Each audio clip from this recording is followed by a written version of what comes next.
Bonsoir à tous. Bienvenue à cette séance ordinaire du Conseil municipal de la Ville de Terrebonne. On est mardi le 8 juillet. Il est 19h pile. Alors, écoutez, un petit retour sur l'actualité politique. D'ailleurs, je vais demander une petite intervention spéciale dans le mot du maire à notre conseiller du Vieux-Terrebonne, parce qu'on a eu des bonnes nouvelles toutes fraîches hier, ici même, dans notre secteur historique. Mais tout d'abord, commencer par transmettre toutes nos sympathies et nos condoléances donc, à la famille du maire de Mirabel, décédé en fonction à l'âge de 46 ans.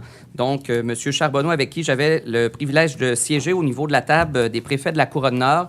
On aimerait donc offrir l'ensemble de nos condoléances à ses amis, à ses collègues de travail, à sa famille. Il était très apprécié et aviser la population que la Ville de Terrebonne mettra ses drapeaux en berne la journée de ses funérailles, donc au cours des prochains jours. Également, vous mentionnez qu'on a eu la première médiatique des Boys. Donc, on a une pièce de théâtre au TVT qui est majeure, Monsieur le Président. Les commentaires sont unanimes et c'est dans le bon sens. Donc, quand c'est positif, on le prend. Donc, je pense que pour ceux et celles qui veulent découvrir un théâtre d'été intergénérationnel, actualisé, vous trouverez donc chaussures à votre pied ici à la Ville de Terrebonne. Donc, je vous encourage à aller faire un tour. J'aimerais remercier aussi l'ensemble des acteurs de la nouvelle société qui ont travaillé à avoir donc une organisation de fête nationale réussie le 23 juin dernier. Donc, on a plusieurs milliers de citoyens qui se sont déplacés pour venir voir France d'Amour et Louis-Jean Cormier. On a eu notre premier feu d'artifice depuis 2 ans à la Ville de Terrebonne. Je pense que ça a été apprécié par de nombreuses jeunes familles. Alors, merci beaucoup encore à toute l'équipe de la nouvelle société et nos organisateurs de la Ville de Terrebonne qui travaillent à la sécurité publique et aussi à l'organisation de cet événement. J'aimerais donc aussi, Monsieur le Président, si vous me permettez, avant de procéder aux retraites, de faire un petit aparté concernant une annonce de citation patrimoniale hors du commun. Donc, on a eu la chance de recevoir hier le ministre de la Culture et des Communications du Québec qui est venu donc manifester son intention en collaboration avec nos équipes à la Ville de Terrebonne, donc de citer notre quartier historique comme le 14e site protégé par le gouvernement du Québec afin donc de garantir la pérennité de la protection patrimoniale, historique et culturelle du secteur et permettre aussi de donner une orientation claire sur la façon avec laquelle on souhaite voir ce secteur se développer au cours des prochaines années.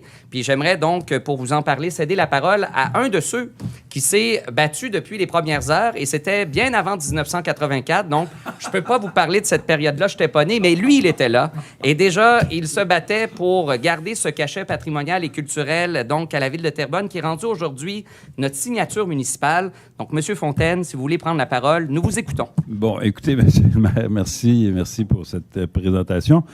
Évidemment, ce que ça nous apporte de plus, cette citation-là, c'est que ça va nous permettre de mieux protéger ce patrimoine bâti-là, parce que, comme administration municipale, monsieur le maire, vous n'êtes pas sans savoir qu'on s'est donné une politique du patrimoine l'année dernière pour avoir justement les bons outils, pour prendre les bonnes décisions concernant des bâtiments patrimoniaux qui sont cités ou qui sont dans un inventaire. Eh bien là, ça va s'appliquer maintenant aussi à un secteur entier du Vieux-Terrebonne plutôt qu'à... Bon, l'île des Moulins, c'était sûr, là, c'était un site protégé. Après ça, la maison Belle-Île. Après ça, la maison chez vous, là, pas loin, ta voisine. Peu importe. La maison Auger. Les jumelles Roussel. Bon, alors on avait ça. Mais l'ensemble du quartier, maintenant, va être protégé parce que c'est dans cet ensemble-là... on avait, comment je pourrais vous dire, on avait une protection municipale intéressante. Là, maintenant, avec notre politique du patrimoine, c'est sûr, mais avant ça, on n'avait pas ça. Alors, il s'est pris des décisions un peu, comment je dirais, chaotique. Le mot est un peu fort, mais peut-être, oui, peut-être. Tout ça a permis, de toute façon, de nous faire comprendre que les gens de Terrebonne, il y avait des gens qui étaient sensibles à la protection du patrimoine. Ils se sont levés vis-à-vis ces projets-là qui n'étaient peut-être pas nécessairement en lien avec notre politique du patrimoine aujourd'hui. Alors maintenant, même si on a cette protection-là, un jour, on ne sera plus là. Alors, pour s'assurer qu'on va l'avoir encore, bien, on a cette nouvelle protection supplémentaire qui vient du gouvernement du Québec. Alors, voilà, M. le maire, c'est ça. C'est ça qui est intéressant. C'est sûr que tout ça va rester, que ça va être périn et que tout le monde va pouvoir en profiter pour les années à venir. Un beau leg, M. Fontaine. Ouais. Merci beaucoup. Une bonne main d'applaudissements. Merci beaucoup, André, aux citoyens. Et aux acteurs engagés qui ont permis cette réussite. Donc, on dit que les banlieues sont dortoirs, mais pas à Terrebonne. On a de l'histoire, on a du patrimoine, on a une identité, une signature. Et messieurs, dames, je terminerai donc ce petit mot du maire en soulignant la retraite et la contribution exceptionnelle de plusieurs employés municipaux à notre institution publique. Tout d'abord, en la personne de Mme Diane Proulx, préposée au soutien et aux activités loisirs et communautaires. Écoutez-moi bien. 44 ans de loyaux services à la ville de Terrebonne. Je ne sais pas si on va retrouver ça aujourd'hui, mais merci beaucoup, Mme Proulx, donc, de votre dévouement. Également, Mme Annie Larrivée, sergent détective aux enquêtes, 30 ans de service au service de police de Terrebonne. Carole Choquette, préposée à la perception, revenus et finances, 22 ans. Denise Briand, coordonnatrice au service à la clientèle, aux loisirs et vie communautaire, 21 ans, donc, de dévouement. Et finalement, Maryse Bédard, donc, préposée aux prêts et loisirs communautaires, 21 ans également. On voit qu'il y a des cohortes qui partent ensemble. Merci beaucoup, mesdames, dans ce cas-ci, pour votre contribution à la ville de Terrebonne. Alors, nous serions prêts pour débuter cette séance, Monsieur le maire, avec l'ouverture qui sera proposée par Mme Guarnieri, appuyée par Monsieur Aucoin. La séance est donc ouverte. Nous avons Monsieur Auger qui se retirera pour les points 20.4 et 20.5. En ce qui concerne l'adoption de l'ordre du jour au point 3, il sera adopté avec l'ajout du point 7.2 et cet ordre du jour tel que modifié sera proposé par M. Fontaine, appuyé par Mme Leblanc. L'ordre du jour est donc adopté. Nous en arrivons au point 4, adoption des procès-verbaux de la séance ordinaire du 10 juin et des séances extraordinaires du 17 juin 2025. Ce sera proposé par M. Auger, appuyé par Mme Lepage. C'est donc adopté. Et nous passons au point 5, les dépôts qui seront détaillés et lus par le greffier, Maître Milot. Seulement 6 points aujourd'hui. Vous êtes gâtés. Oui. 5A, dépôt des procès-verbaux des séances ordinaires du comité exécutif. B, dépôt du rapport des créations et abolitions de postes permanents. C, dépôt du rapport des embauches. D, dépôt du journal des écritures de budget. E, dépôt du rapport de mission en Belgique. F, dépôt du rapport des licenciements, sanctions, règlements de grief et conventions de départ. Merci, Monsieur le greffier. Au point 6, la période des questions, elle débutera comme selon nos règles par un retour sur les dernières questions du conseil précédent qui seront lues par Monsieur le maire. Merci beaucoup, Monsieur le Président. Et je tiens d'abord à émettre peut-être quelques petits commentaires. J'ai eu vent que certains citoyens n'avaient pas reçu donc de réponse suite à leurs interventions lors de la dernière séance. Si c'est le cas, on va essayer donc de peaufiner notre mécanisme pour essayer de vous envoyer aussi par écrit les réponses le plus rapidement possible lorsque vous venez faire, dans le fond, vos interventions. Je vais vous donner les informations que j'ai aujourd'hui, mais je sais que certains d'entre vous méritaient d'avoir encore plus d'informations. Donc là-dessus, je prends l'engagement devant vous d'y revenir. Donc, tout d'abord, bonne nouvelle sur la question concernant la vitesse sur la rue Charles-Aubert au sud du chemin Saint-Charles. Donc, le 19 juin dernier, le comité de circulation a recommandé d'abaisser la vitesse à 30 km/h sur cette rue, ce qui était, dans le fond, souhaité par les citoyens. Donc, une bonne chose de fait. Sur la question du bruit sur la rue Hall, donc, le dossier est présentement traité par notre service de police. Il y a certaines informations, évidemment, qu'on ne peut vous divulguer en raison du contexte de la demande, mais la situation a été prise en charge et le citoyen a été contacté. Donc, ça va bon train de ce côté-là. Du côté de la question de la sécurisation du carré Denise-Pelletier, donc, on me dit qu'il y a une rencontre qui est prévue, mais seulement plus tard ce mois-ci, le 23 juillet prochain. Donc, on va faire le suivi, Monsieur le directeur général. Donc, c'est notre directeur général adjoint lui-même qui va aller faire son tour.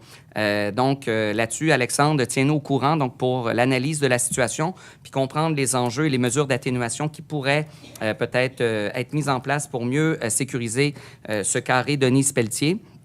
Sur la question de l'aménagement du nettoyage de la rue Louis-Hébert, la coupe de gazon ainsi que le stationnement en alternance. Donc là-dessus, la rue sera ajoutée aux prochaines opérations. Donc le nettoyage de cette rue sera ajouté lors de la prochaine opération prévue la semaine prochaine. Pour le stationnement en alternance, ça va réduire le nombre de places de stationnement et pourrait à l'occasion donc créer certains désagréments. Donc là-dessus, on est encore en train donc de réfléchir à quelques solutions. Et afin de permettre un bon nettoyage, des affichettes d'interdiction de stationnement seront installées pour permettre les opérations de nettoyage. Donc, les citoyens nous disaient que les véhicules étant stationnés dans la rue, ça ne permettait pas d'avoir un nettoyage satisfaisant. Donc, il y aura une vigilance de ce côté-là. Pour la coupe du gazon, l'urbanisme est en communication avec les propriétaires du terrain pour la portion du terrain qui n'appartient pas à la ville et qui devrait être entretenue par celui-ci. Donc, on a fait quelques rappels sur, évidemment, le maintien de la propreté sur les propriétés privées. Sur la question des requêtes de dos d'âne sur la rue Michaud, on va vous revenir. Je sais qu'on est supposé d'avoir un deuxième recomptage qui est en cours parce que le premier s'est passé dans des journées un petit peu particulières. Je pense je regarde notre conseillère, il y avait une météo qui était particulière et qui ne donnait pas un portrait de la circulation qui était représentatif de la normalité. Donc, on devrait en refaire un autre pour 2025. Je vais laisser notre directrice générale, Mme Renier, en faire le suivi au niveau de la sécurité pour vous donner plus d'informations de ce côté-là. Donc, là-dessus, on va vous revenir. Sur la question du développement commercial à la plaine, concernant l'accessibilité au commerce suite au réaménagement de la 337.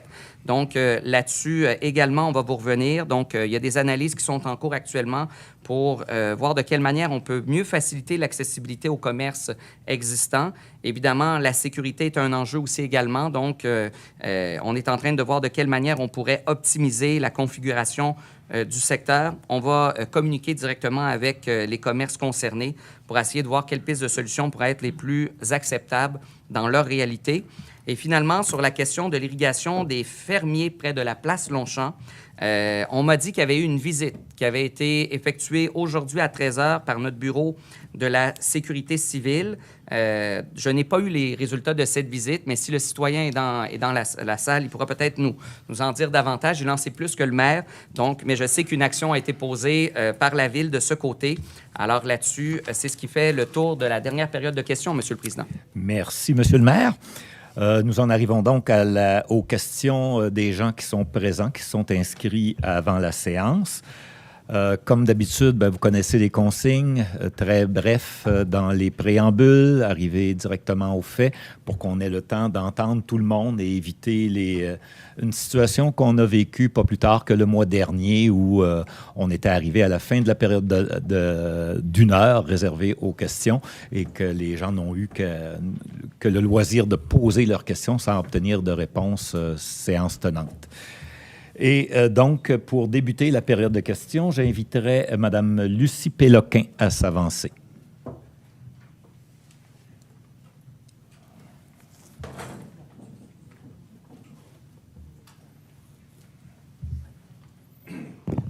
Bonjour tout le monde.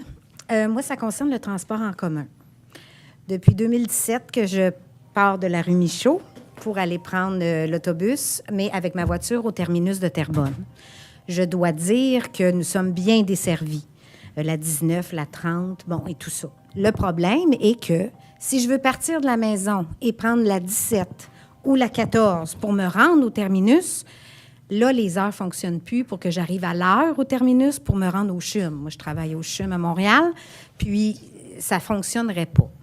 On a aussi, si j'ai bien compris, Exo à la demande, donc qui est comme un Uber, un taxi, qui viendrait me chercher à la porte. Mais là, j'ai appris nous, on est bien Terrebonne maintenant, on n'est plus la Plaine, on est Terrebonne. Puis ils m'ont dit qu'ils desservaient seulement Terrebonne, mais qu'ils ne venaient pas à la Plaine. Fait que là, on est-tu Terrebonne ou on est la Plaine? Fait que je ne sais pas s'il y aurait moyen que ça puisse fonctionner, qu'Exo à la demande vienne me chercher chez moi. Si j'ai un problème de voiture, si j'ai l'intention de laisser mon auto à la maison, parce que le transport en commun, c'est le virement vert. Donc, on veut tout ça. Fait que c'est juste ça qui serait comme... C'est déplaisant, parce qu'ils nous disent qu'ils ne viennent pas chez nous, mais je suis Terrebonne. Oui. Voilà. Bien, merci. Monsieur le maire. Merci beaucoup, Mme Péloquin. Donc, j'ai bien pris note, donc, dans le fond, de la concordance entre la ligne 17 et la ligne 14, dépendamment des horaires de travail. De ce que je comprends, c'est que, donc, si vous travaillez au CHUM, c'est que vous allez en direction de Montréal. Lorsque vous prenez ces circuits-là, elles vous emmènent au terminus d'autobus dans des cases horaires où il n'y a aucun autobus vers Montréal qui vous emmène à ce moment-là. Donc, je vais faire la validation du côté d'Exo. Pour ce qui est d'Exo à la demande, effectivement, c'est un projet pilote qui a lieu à Terrebonne. Donc, on est la première ville de la Couronne-Nord de Montréal à l'avoir. Il y a des demandes pour agrandir son territoire. Vous n'êtes pas la seule. Je sais que des étudiants aussi du cégep de Terrebonne sont venus nous voir au conseil de ville, aimeraient bien que ça se rende jusqu'au cégep. Là où il y a une analyse à faire, évidemment, c'est sur la cannibalisation, excusez-moi, c'est peut-être pas la bonne expression, mais sur l'impact que peut avoir un double service de transport collectif sur le même territoire. Donc, est-ce que ça vient desservir ceux qui utilisent l'autobus pour aller vers Exo? Est-ce que la ligne d'autobus permet déjà donc une certaine efficacité, ce qui fait qu'Exo à la demande est moins nécessaire? Mais je vais analyser la chose. Puis sachez que un de nos slogans à l'époque était que Terrebonne en vaut la plaine. Donc, si c'est bon pour Terrebonne, ça devrait être bon pour la plaine aussi. Donc, on pourrait regarder quel genre de services on pourrait mettre en place. Est-ce que c'est Exo à la demande? Est-ce que ça pourrait être une voiture d'autopartage avec Communauto ou d'autres types de services qui pourraient se rendre jusqu'à chez vous? Je vais donc faire la réflexion là-dessus, mais je vous remercie. Vous n'êtes pas la seule à être venue nous en parler. Merci. Donc, j'inviterai maintenant Mme Gabrielle Gontier à s'avancer.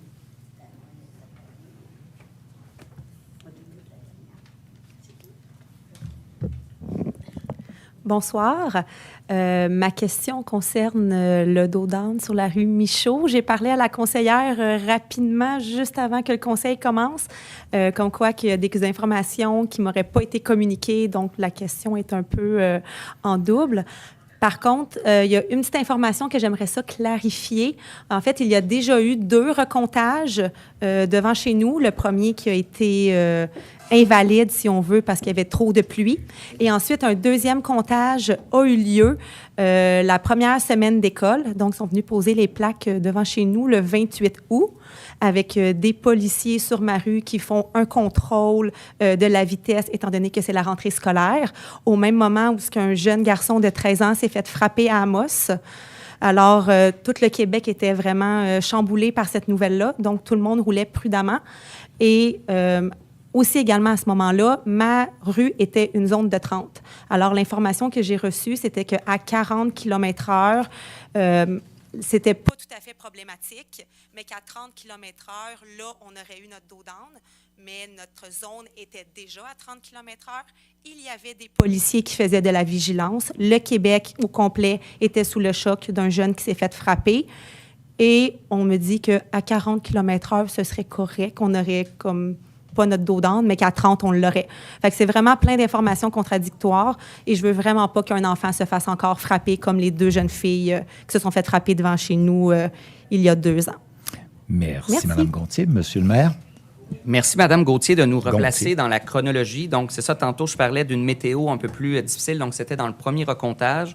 Il y en a eu un deuxième. Ce que je comprends, c'est que nos rues sont tombées dans l'ensemble des quartiers résidentiels dans les 2 dernières années à 30 km/h. Je pense que cette information-là n'était pas nécessairement encore actualisée peut-être dans l'analyse de nos dossiers. Ce que je comprends, c'est que maintenant que toutes nos rues sont à 30 km/h, un dos d'âne pourrait être possible. Là, je regarde notre directrice générale adjointe, notre président de la Commission de la sécurité publique. On va analyser ce dossier-là avec les données d'aujourd'hui. Je sais qu'on me dit qu'on va aller faire une autre vérification cet été. Donc, si possible, j'aimerais ça que vous soyez peut-être avisés quand on va faire la vérification, donc pour au moins savoir que l'action est en cours. Et peut-être, si Mme Renier, vous avez quelques éléments à ajouter, parce que je comprends qu'il y a eu plusieurs péripéties à l'intérieur de ce dossier. Je vous laisse la parole. Juste vous rassurer qu'on attend les résultats de la ferme externe d'ici 2 semaines. Donc, on devrait recevoir le résultat des comptages et à ce moment-là, faire l'analyse au mois d'août. Hein, et ça va passer au CTC par la suite, puis après la Commission de la sécurité publique. Merci beaucoup. Non.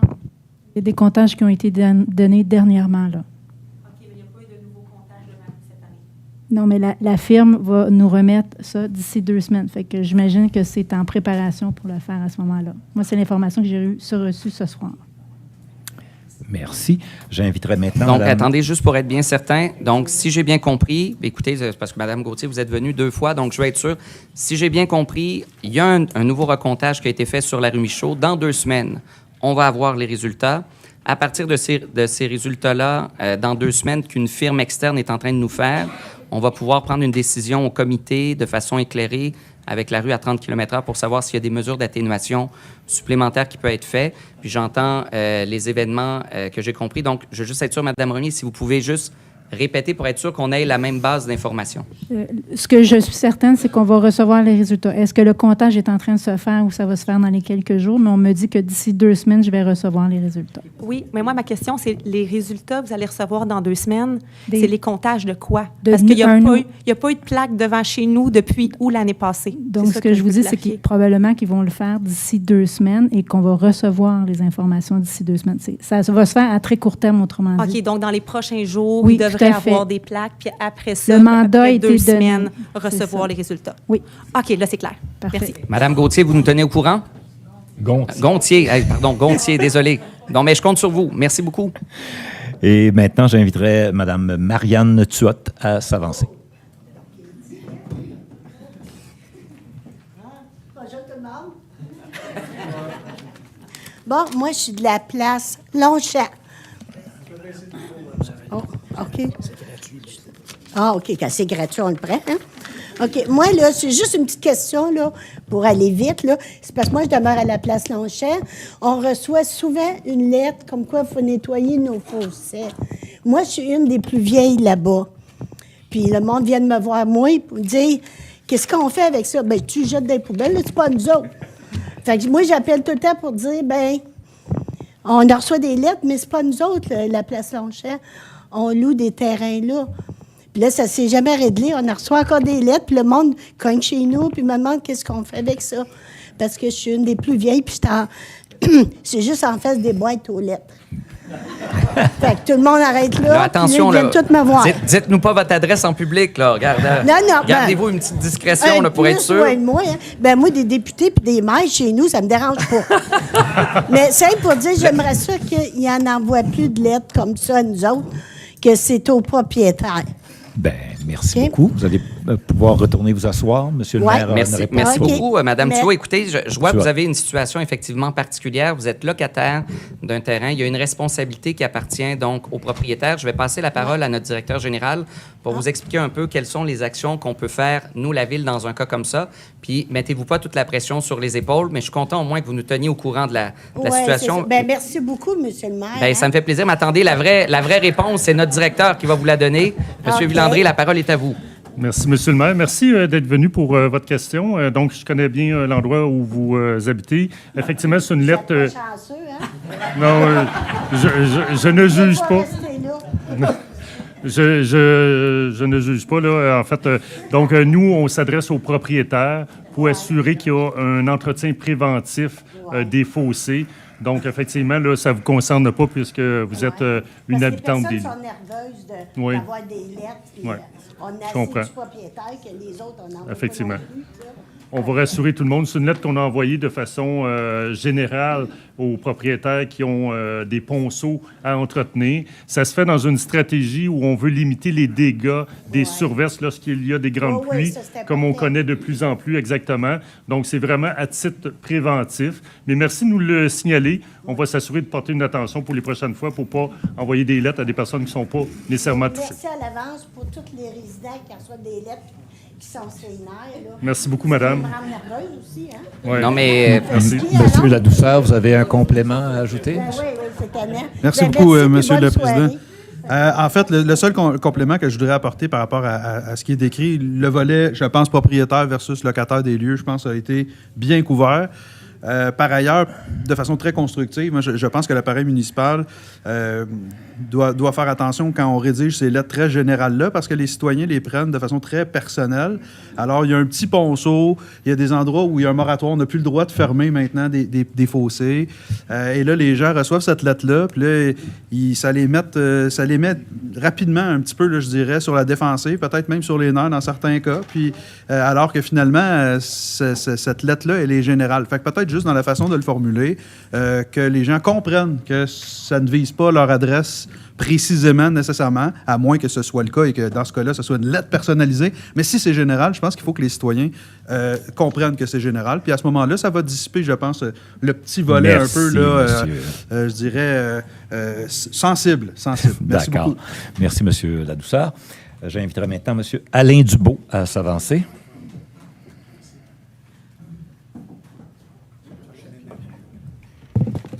Bonsoir, Monsieur le maire, bonsoir tout le monde.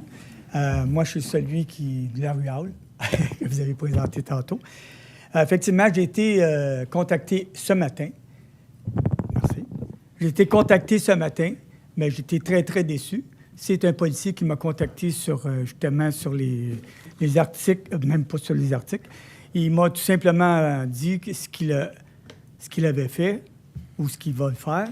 Puis c'est la même chose que le dernier policier qui était intervenu, qui a fait tout son possible pour essayer d'avoir un...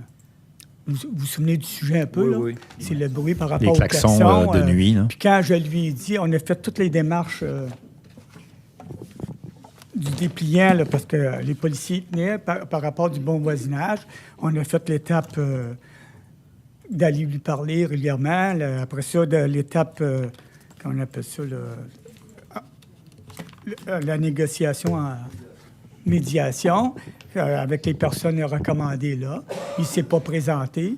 Ensuite, là, je suis allé lui dire le lendemain matin qu'à 3h30 du matin, son klaxon, il peut arrêter de le faire. Ça nous dérange encore plus parce que ma femme est malade. Fait qu'elle, elle ne se recouche pas de la nuit après ça parce qu'un coup de klaxon de son Pathfinder, là, c'est sursaute, là, veut pas, là. Puis on est dans un coin... Si on était sur le bord du Monté-Masson ou chemin Gascon, on s'attend à ça. Mais dans un quartier résidentiel, on ne s'attend pas à ça. Fait que, il a dit, ferme tes fenêtres ou appelle la police. Alors, on a appelé la police. On avait déjà commencé un petit peu à appeler la police. Les policiers étaient d'accord avec nous autres. Ils ont essayé autant comme autant d'essayer de mettre des contraventions, de lui parler. Mais il a arrêté 2-3 jours, puis il a recommencé régulièrement. Puis là, le dernier policier qui nous a aidés en 25, là, avec la nouvelle loi, parce que les lois avaient changé en 25. Même avant, il était à côté de chez nous, le poste de police, ça allait bien. Il était au bout de la rue Hall. Là. Il se présentait plus rapidement. Puis, il y en a 2 qui avaient essayé d'y parler sur les 4 qui sont venus à la maison. Les 2 autres, ils sont venus à la maison. C'est nous autres qui faisions une plainte. Ils sont venus nous voir, puis ils sont retournés sans parler aux voisins. En tout cas, on trouvait ça drôle. Là. Le dernier, lui, il a écouté les vidéos que je pourrais vous laisser. Les vidéos avec son klaxon. On a enregistré, on a laissé ça au policier. Lui, il avait tout écouté ça. Il dit, ah oui, c'est relié directement à son klaxon. Il est allé le voir. Il est allé lui expliquer comment enlever sur le démarrage à distance le klaxon. Parce qu'avant, il y en avait 3. Là. Quand le policier est arrivé, mais il n'y avait plus l'hiver. C'est en avril. Donc, il y avait le démarrage à distance, il y avait le verrouillage à distance, puis il y avait le déverrouillage à distance qu'il avait mis, parce que je lui avais dit la dernière fois, de 3h30 que je vous ai parlé. Je pense que dans la semaine suivante, il a commencé à mettre les 3. Il y en avait qu'un avant. Là, il a mis les 3. Il s'est entêté à ça. Puis, on a eu du harcèlement. Tous les invités, il fait des parties à peu près aux 2 semaines. Tous les invités klaxonnaient en partant. Fait que là, on a appelé la police encore. Ça l'a arrêté un petit peu. Puis la mise en demeure, après ça, c'était la dernière étape du dépliant. La mise en demeure a fait qu'il a arrêté pendant une semaine. Plus rien, le silence total. On était bien, là, on a récupéré un peu. Mais tout ça pour vous dire que le policier, aujourd'hui, il a fait exactement la même chose que le dernier policier. Il est allé parler. La femme m'a dit, parce qu'il a rencontré la femme, pour rencontrer, il a parlé au téléphone. Il a dit tout ce que je viens de vous dire. Puis la femme, elle a dit, mais nous autres, on n'est pas capable d'enlever le klaxon. L'autre policier avant avait montré tout ça au propriétaire. Puis il a dit, moi, j'aime ça, le bout de mon klaxon. Au policier, il a dit ça. Fait que, pour ça, je suis déçu du policier parce que, 1, il ne savait même pas qu'on avait été en médiation. 2, il n'a même pas écouté les vidéos pour voir vraiment le bruit que ça faisait. Puis 3, il n'a même pas fait ce que l'autre policier avait fait avant. Il a montré comment déverrouiller. Et 4, tous ces policiers-là avaient le bon cœur, mais c'est toujours, même ils l'ont fait devant nous, le dernier policier, c'est au niveau du procureur municipal qui empêche tout. Il ne leur donne pas l'autorisation de mettre une contravention. Alors, dans les 5 ans, parce que ça fait 5 ans là, qu'on travaille là-dessus tranquillement, là, ça fait 5 ans qu'on ne dort pas très bien. Puis à chaque fois, ça crée une anxiété aussi, ma femme qui est malade facilement. Fait qu'elle, elle se couche pas. On ne se couche plus avant 10h30 parce que La fin de semaine, c'est pas avant 10h30 qu'il arrive, 9h30, 10h30. Fait que là, on attend pour ne pas se faire réveiller et qu'elle passe la nuit debout. Fait que là, puis des fois... Merci, M. Dubois. Je pense qu'on a bien compris le problème et on va essayer. Alors, je voulais dire que si le procureur s'en occupe pas, qui s'en occupe pour la ville? De faire respecter les règlements. Merci. Parce qu'un coup de klaxon, c'est pas normal. Ça fait sursauter. Puis, écoutez, M. Dubois, premièrement, écoutez, je dois vous dire que je compatis beaucoup là, avec votre situation. Donc, on voit qu'il y a vraiment, comment je pourrais dire, une non-réceptabilité de solutions du côté là, d'un de vos voisins. Là-dessus, ce que je comprends, c'est que malgré les dépliants de sensibilisation, la médiation qui a été proposée, les différentes interventions policières qui ont été menées sur le terrain, les mises en demeure qui ont été envoyées, vous nous dites maintenant... Qu'est-ce qu'on peut faire pour réussir à faire appliquer le règlement? Donc là, je vois que vous nous suggérez de parler au procureur municipal. Je vais laisser notre directrice générale adjointe peut-être dire dans une circonstance comme celle-ci qui est vraiment extrêmement rarissime. Puis c'est pour ça que je compatis beaucoup avec vous. Vous êtes un des premiers cas qui, après autant d'interventions, il n'y a pas de changement significatif dans le comportement du vivre ensemble puis du bon voisinage. Madame Renier, qu'est-ce qu'on fait dans une situation comme celle-ci? Dans un premier temps, j'étais un peu désolée là, d'entendre ça pour une deuxième fois aujourd'hui parce que j'étais sous l'impression que le policier était supposé d'aller vous voir justement pour vous dire qu'il était possible de faire un constat. Donc, ça s'est fait ce matin, pas le temps de se retourner de bord. Puis, Donc, honnêtement, ça a été confirmé par le procureur, Maître Desiel. Lorsqu'il y a répétition, on peut émettre un constat. Donc, ce que je vais faire, moi, je vais amener votre situation à la direction de la police à la tête, là. Donc, pour M. Benoît Bilodeau va vous appeler personnellement demain. Et pour répondre à votre question, il n'y a pas beaucoup de gens parce que nos voisins ont tous fermé leurs fenêtres. Fait que, l'air climatisé, puis ça. Mais nous, on ne veut pas l'air climatisé. On n'aime pas ça. On le fait quand il y a des grosses canicules ou l'hiver, il nous achale moins. Là, mais c'est juste pour répondre que... Puis c'est pas facile. Là. C'est des démarches qui nous demandent beaucoup, beaucoup. Là. Ben oui. Là-dessus, on espère que la suite là, sera plus concluante dans les démarches qui seront faites pour vous. Oui, si vous voulez les donner peut-être à notre chef de cabinet au chandail d'un orange, rouge, saumon. J'ai une nouvelle prescription. Donnez-les à la plus belle dame du côté gauche de la salle, s'il vous plaît. Et j'inviterai maintenant M. Éric Desormeaux à s'avancer.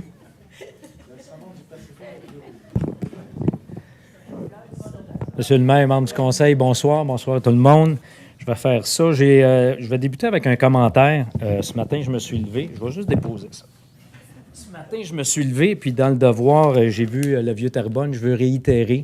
Moi, en 84, j'étais là. Et je sais que ça fait des années, M. Fontaine, félicitations.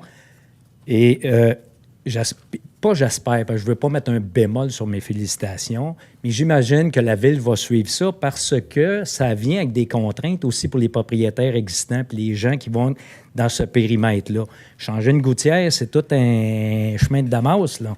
Fait que j'espère qu'il va y avoir des gens à la Ville pour aiguiller puis appuyer ces gens-là. Fait que c'est des félicitations. Je vous les réitère. Je sais qu'on a... Petit dossier, je fais ça succinctement. Monsieur le maire, il n'y a pas de bonne réponse, dans le sens que, vous souvenez-vous d'avoir reçu, fin 2024, une demande pour un BAP générique sur l'éolien. Si ça ne vous dit rien, je vais réinitier le dossier, je laisserai des documents. J'ai fait 10 copies identiques. Je vous en parle succinctement et on se on va se reparler si jamais il y a de quoi. C'est une demande là, une demande pour que la municipalité, la Ville, se penche sur un BAP générique. On touche l'éolien en milieu agricole. Dans les documents que vous allez lire pour certains, sauf que l'éolien, il faut faire le pont, la tête de pont avec le projet de loi 69 qui a été adopté sous le bâillon le 6 et 7 juin, là, en pleine nuit 2025. Dans le projet de loi 69, il y a ouverture au privé dans l'éolien. Ce que ça vient faire, ça vient contrebalancer Hydro-Québec. Et là, il y a un danger là-dedans. Là. Et là, c'est important de ne pas juste lire les documents en fonction d'un éolien sur terrain agricole, ce qui est important, là. La demande est à ce niveau-là, mais ça touche un BAP générique. Le BAP générique, ça va toucher toutes les sphères, mais pas pour un dossier en particulier, pour plusieurs dossiers. Donc, ça serait la filière éolienne. Qui va faire de l'argent là-dedans? Où l'argent va aller? Donc, le BAP générique. Donc, il faut mettre de la pression sur le gouvernement. Et je pense que ça serait, à ce moment-là, important. J'ai les documents que je peux remettre. Si jamais vous me dites c'est loin, pas de souvenirs et tout ça, j'ai 10 copies et on se revoit à l'automne pour discussion. Parfait. Vous allez pouvoir les remettre à la même dame? OK. Je vais remettre à la fin. J'ai une autre petite question. Je vais essayer mon temps. Le début, c'est un commentaire. Alors, rapidement, pour votre deuxième, puis je vais répondre à toutes vos questions d'un coup. OK. Ma deuxième, comment la Ville fait pour un genre de reddition de compte? Quand on met sur pied un règlement, est-ce que certains gens à la Ville, après 1 an, après 2 ans, on vérifie, est-ce que le règlement s'applique? Est-il efficace? Qu'est-ce qu'on fait avec ça? Je vous le donne en mille, c'est le règlement régissant la marche au ralenti des moteurs de véhicules, qui a été mis sur pied, qui est entré en vigueur en juillet 2023. Moi, je suis résident de Terrebonne, je fais mes emplettes dans Terrebonne et ça me fascine de voir 2 à 3, 4 fois semaine des gens dans leur véhicule laissent rouler en plein hiver. J'ai même vu en été l'air climatisé avec les fenêtres entrebâillées. Là, j'ai dit qu'est-ce que je fais comme citoyen?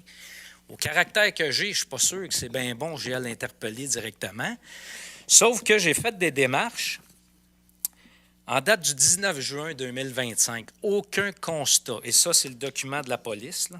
J'ai eu un bon service, là. J'ai fait une demande en mai et j'ai eu, 19 juin, la réponse. Il n'y a aucun constat d'infraction. Il n'y a aucune plainte qui découle du règlement 892 sur les moteurs au ralenti. Quand je regarde le règlement comme tel, bien, on a beaucoup de considérants qui sont très intéressants. Moi, je m'interpelle. C'est la police qui fait appliquer ça. Entre courir après des voleurs, puis bon, là, vous connaissez le setup, et vérifier un véhicule qui roule, ils ont des priorités, ils ont le staff. Je ne suis pas sûr qu'ils peuvent faire ça. Fait que je me questionne, ça vaut-tu la peine, face à un règlement qu'on ne se sert pas? Je veux dire, à un moment donné, avoir un beau gâteau, là, le crémage, c'est correct, là, mais si on n'est pas capable de le faire appliquer dans les faits, je ne vois pas pourquoi on l'aurait. J'arrête là-dessus. Et juste au début, j'ai oublié de dire, dans le journal Le Devoir, comme concitoyen, comme citoyen de Terrebonne, la dernière fois que j'avais vu une couverture médiatique, c'était à la commission Charbonneau, donc je suis très fier de ce matin. Merci. Merci, M. Desormeaux. Monsieur le maire. Merci, Monsieur le Président. Donc, tout d'abord, pour vos félicitations concernant le quartier historique, évidemment, il y aura des consultations à l'automne avec la population, les commerçants, pour les informer. Je tiens quand même à vous rassurer que le secteur qui est ciblé par le milieu de quartier historique est déjà un secteur extrêmement, comment je pourrais dire, balisé par des PIA, qui sont des programmes d'intégration d'infrastructure, architecture, en tout cas, je vous dirais, il y a un nom savant derrière ça, mais ce qui est une règle d'urbanisme extrêmement sévère qui nous permet donc de s'assurer que les projets répondent aux normes du respect du patrimoine. Ça va aller plus loin, comme disait M. Fontaine tout à l'heure. Donc maintenant, c'est le quartier dans son ensemble qui va être pris en considération plutôt que quelques maisons et ses environs. Et donc, la population sera consultée, mais c'est déjà pour la très, très grande majorité des propriétaires qui sont soit dans des maisons citées, soit dans des maisons qui font partie d'une liste d'inventaire patrimonial ou qui sont déjà dans un secteur extrêmement sévère au niveau donc, de la protection architecturale. Il ne devrait pas y avoir trop de surprises de ce côté-là. Du côté du BAP, écoutez, je prends votre invitation au vol. Donc oui, si vous voulez, on pourrait se rencontrer à l'automne pour se faire une mise à jour sur le projet. J'en profiterai peut-être pour inviter aussi du côté de la Ville, peut-être certains membres donc, de notre administration publique et sensibilisés au niveau de l'environnement à ces questions. Pour ce qui est de la reddition de comptes, concernant les moteurs en marche, bien, je trouve ça intéressant parce que j'aimerais saluer Maire au front, qui est avec nous, mais toujours présente en ville, chez nous à Terrebonne. Merci beaucoup d'être là, qui est une de celles qui ont donc plaidé pour qu'on puisse avoir ce règlement en place. C'est sûr qu'une réglementation, si on veut pouvoir intervenir, il faut qu'elle existe. Donc, des fois, ça peut paraître un peu étrange. Hein? Vous avez vu, on a mis une réglementation sur nourrir les cirrudés, qui sont des écureuils. Bon, pourquoi on n'avait pas de règlement là-dessus? Mais maintenant, s'il y a des gens qui les nourrissent trop, maintenant qu'on a un règlement puis qu'il y a des plaintes, on peut demander au service de police d'intervenir parce qu'il y a une réglementation qui l'interdit dans certaines circonstances abusives. Dans le cas des moteurs à l'arrêt, il n'y avait pas de réglementation, donc le policier ne pouvait même pas, en vertu des règlements de la ville, intervenir. Maintenant, ils le peuvent. Bon, là-dessus, c'est évidemment à la pièce. C'est bizarre concernant votre bilan d'aucun constat d'infraction ou aucune demande parce que je me rappelle que dans le secteur de Boulevard Terrebonne ou du secteur L'Éveillé, il me semble qu'on a eu beaucoup d'interpellations de citoyens qui sont venus à notre conseil de ville pour nous demander, notamment pour certaines entreprises, de diminuer le moteur à l'arrêt de certains véhicules commerciaux. Donc, on va faire peut-être des vérifications. Je vais laisser la parole à notre conseillère municipale responsable donc de la sécurité publique, puis vous dire que il y a peut-être certaines actions dans des périodes X qui peuvent être prévues pour sensibiliser la population sur cette nouvelle réglementation qui est quand même assez récente. On parle d'environ 1 an ici à la ville de Terrebonne. Donc, peut-être qu'elle est méconnue du grand public 2 ans maintenant. Il y aurait peut-être aussi une action à faire. Je vais laisser la parole à Mme Doyon. Mais c'est bien, justement, j'allais parler de sensibilisation parce que les règlements servent aussi à ça. Je pense qu'avec ce règlement-là, ça nous a permis aussi de faire des communications aux citoyens, d'ajouter des affiches qu'on a mises là, aussi devant les écoles là, suite à des suggestions qu'on a eues. Donc, c'est certain que pour changer des comportements, oui, il y a la répression, mais il y a aussi beaucoup la sensibilisation. Donc, on a beaucoup travaillé sur ce niveau-là pour commencer. Je pense aussi qu'il faut laisser le temps aux gens de modifier ces comportements-là. Est-ce qu'il y aura éventuellement des constats qui seront émis? C'est quelque chose qu'on peut discuter aussi là, en CSP, là, à la Commission de la sécurité publique. Donc, à savoir, là, c'est quoi la stratégie des policiers? Est-ce qu'il y aurait des moments où ils pourraient faire certaines vigilances ou attention particulière? Donc, c'est ça. Fait que pour ce règlement-là, en ce moment, on est beaucoup sur de la sensibilisation. Merci. Merci, Mme Doyon. Et justement, on parlait d'elle. J'inviterai Mme Claudine Hébert, maire au front, à s'avancer. Bonsoir. En fait, j'avais 3 points ce soir. Le premier, c'est justement le recrutement pour maire au front. C'est juste qu'on s'est dit que peut-être que le conseil de ville pouvait être une tribune pour pouvoir sensibiliser les gens au fait qu'on a toujours besoin de bras, de cerveau. Peut-être que maire au front, le nom comme tel est un frein, mais en fait, maire au front, c'est parce que ça a été créé par des maires, mais on s'appelle maire au front, les Moulins et ses alliés. Et ses alliés, c'est ça qui est important. Ses alliés, ça peut être des mères, des pères, des gens qui n'ont pas d'enfants, peu importe. L'implication n'est pas nécessairement des heures et des heures. Ça peut être juste de signer des lettres ouvertes. Ça fait juste que notre mouvement a plus de poids si on a plus de gens avec nous. Donc, si quelqu'un est intéressé, ils peuvent nous écrire sur notre site de Facebook, puis on va leur répondre. Alors, premier point.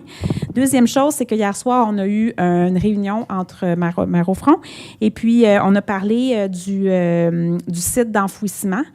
Puis on se demandait s'il y avait comme projet à Terrebonne de faire un écocentre, parce qu'on est quand même une grande population. Puis on avait entendu là, une rumeur à l'effet que peut-être la déchetterie serait transformée en écocentre. Alors on voulait savoir un peu si c'était dans les cartons. Et la troisième chose, c'était on avait une idée à proposer pour sensibiliser les gens justement à la réalité. Dans le fond, c'est que souvent on mène nos poubelles au chemin puis on n'a pas d'idée de à quoi ça ressemble là, comme tel le site d'enfouissement. Donc, parce que j'ai 2 de mes collègues qui sont allés le visiter dernièrement, puis ils m'ont dit que ça leur a permis de réaliser certaines choses, de mettre en perspective aussi certains éléments. Je sais qu'il y a des visites qui sont organisées quand même assez régulièrement au site d'enfouissement, mais on se disait que ça pourrait peut-être 2 choses. La première, ce serait les nouvelles personnes qui arrivent à Terrebonne. Ils pourraient, je ne sais pas si on ont comme un kit de bienvenue ou quelque chose comme ça, mais peut-être que ça pourrait être inclus dans le kit, si on veut. Puis même, on s'est dit que les poubelles de ces gens-là ne seraient pas ramassées tant qu'on n'a pas une preuve qu'ils ont visité le site d'enfouissement. Mais ça, on trouvait que c'était peut-être... on trouvait que c'était peut-être un peu intense. La deuxième chose qu'on s'est dit, c'est qu'il pourrait, au lieu que ça soit, par exemple, une fois par année qu'il y ait des visites organisées, bien, peut-être qu'il pourrait avoir comme une espèce de plateforme sur le site de la ville où est-ce que les gens peuvent s'inscrire s'ils ont le goût de visiter le site, peu importe quand dans l'année, parce que peut-être qu'il y a des gens qui sont intéressés à le visiter, mais ça ne leur convient pas nécessairement au moment où ça a été indiqué. Donc, ça pourrait peut-être être un service qui serait offert, je ne sais pas, une fois par 2 mois, quelque chose comme ça. Peut-être qu'il pourrait avoir une entente avec Enviro Connexion, ou bien, par exemple, ça pourrait être, on attend d'avoir un groupe de 25 personnes, puis après ça, on part une visite. Je ne sais pas. Fait qu'il y a peut-être moyen d'organiser quelque chose pour faire justement de la sensibilisation, puis que les gens réalisent à quel point il y en a des déchets, là. Donc, c'était nos suggestions. Merci. Vous pouvez retourner vous asseoir, Monsieur le maire. Merci beaucoup, Mme Hébert. Toujours des suggestions extrêmement constructives. Merci de nous en faire part au Conseil. Donc, pour répondre à cette question, je vais vous proposer un 2 dans 1 parce que le conseiller municipal où se trouve le site d'enfouissement est également le président de la Commission de la transition écologique et de l'environnement à Terrebonne. Donc, ça tombe bien, on a un porteur de ballon qui en vaut 2. Donc, peut-être si, M. Michaud, vous pourriez nous parler un peu de la question de la déchetterie qui pourrait devenir un écocentre, puis aussi des suggestions qui nous est proposées par Maire au front. Oui, mes collègues le savent autour de la table. C'est un sujet que j'ai grandement suivi, la question du dépotoir. J'en ai même fait un projet avec l'Université de Sherbrooke dans le cadre d'un cours. En fait, la réponse à votre question, c'est oui. Le conseil municipal a travaillé très fort, entre autres en collaboration avec le dépotoir. Il va y avoir des investissements de leur part d'une somme excessivement importante pour en arriver à faire un écocentre. Et... OK, ça vient de j'ai le droit de le dire? Bon, c'est 6? OK, parfait. De 6 millions de dollars et probablement même plus aussi pour en faire un véritable écocentre. Je suis d'accord avec vous, c'est une déchetterie présentement, mais c'est justement pour le transformer en véritable écocentre. Et ce n'est pas seulement ça non plus. On a un autre élément qu'on a usé d'innovation à Terrebonne, parce que ce qu'on s'est dit, c'est qu'on a un dépotoir, donc on a également les inconvénients de l'ensemble des déchets du Grand Montréal. Et il y a plusieurs villes au Québec, des fois, qui ont d'autres citoyens de d'autres municipalités qui n'ont aucunement conscience de la situation ici. Et jadis, il y a des gens du quartier de Sonia également aussi qui ont eu des recours collectifs, qui ont fait des combats dans le passé. Le centre d'enfouissement s'est énormément amélioré au niveau des odeurs. Ils ont vraiment été à l'écoute de la population, puis ils ont vraiment travaillé sur ça. Et l'autre élément, nous, ce qu'on voulait le faire réaliser aussi aux autres municipalités, de dire, c'est bien beau, nous, Terrebonne, on fait des efforts, mais on aimerait ça que les autres aussi en font des efforts. Et on a créé pour une première au Québec, c'est une espèce de redevance environnementale dans laquelle les autres villes doivent payer et que cette redevance-là sera redonnée par la suite aux villes qui font des efforts en matière d'environnement. C'est un peu le même concept de dire que si votre voisin jette tout aux poubelles, ne fait pas son compost, ne fait pas son recyclage, bien, c'est un peu plate de payer pour lui, pour sa mauvaise gestion. Et c'est un peu ça ici qu'on voulait faire. On voulait encourager les autres villes à faire des efforts en matière d'environnement. Et ça s'est fait dans cette collaboration-là aussi. Puis ça, c'est quelque chose qu'on est très fiers, le Conseil des villes, parce qu'on a travaillé excessivement fort.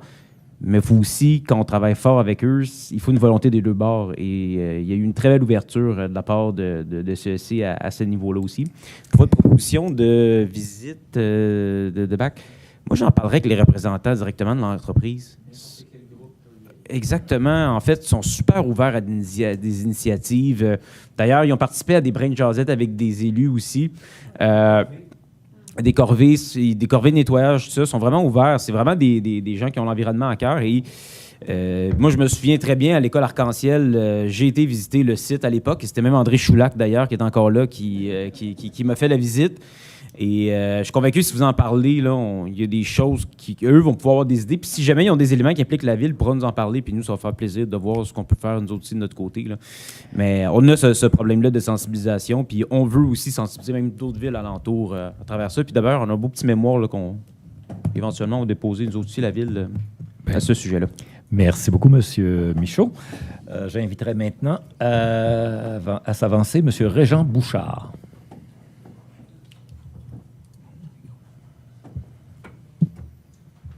Bonsoir tout le monde. Le premier sujet, très léger, je ne savais pas comment vous le présenter. En attendant, je me suis dit, moi vous dire, c'est une bande dessinée. Il y a entre la 44e avenue et la caserne de pompiers sur la côte Terrebonne une bande dessinée de deuxième poteau de téléphone qui sont tout croches. Il y en a des vides, il y en a qui sont attachés avec des braquettes, il y en a qui sont sur un poteau retenu. Ça en est presque comique. Il y en a quelques-uns, par contre, qui sont dangereux.